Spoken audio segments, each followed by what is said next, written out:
Salam əziz Office 9 izləyicilərimiz, xoş gördük sizləri əzizlərim. Baxın, gördüyünüz bu gözəl evimiz Zavratda 307 nömrəli məktəbin yaxınlığında əzizlərim. Qapının önünə kimi də asfalt olan, belə geniş, kürsülü. Baxın dostlar, yəni belə bir ev doğrudan da jackpotdur dostlar. Jackpot evimiz gördüyünüz kimi əzizlərim. Baxın, kürsülü.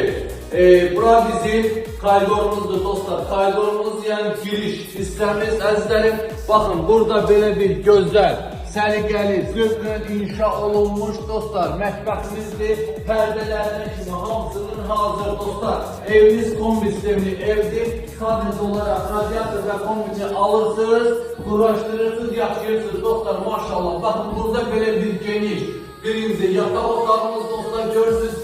İşıqlarına kimi hamısı zövqlə inşa olunmuş şəxsi tikili, qoşadaşla dostlar, qoşadaşla şəxsi tikili evdə əzizlərim.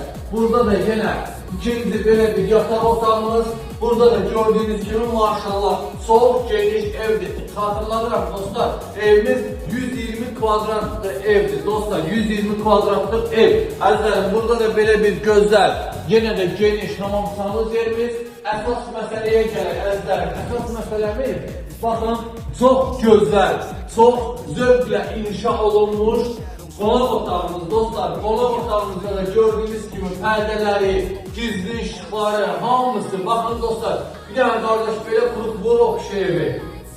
Ayaqdan, bir dənə belə okşeyevi qurub vur buradan.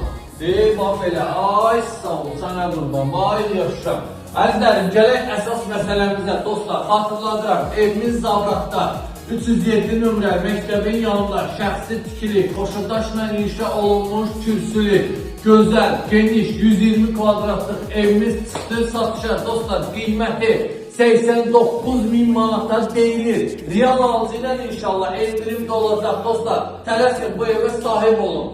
Hələlik, sağ olun.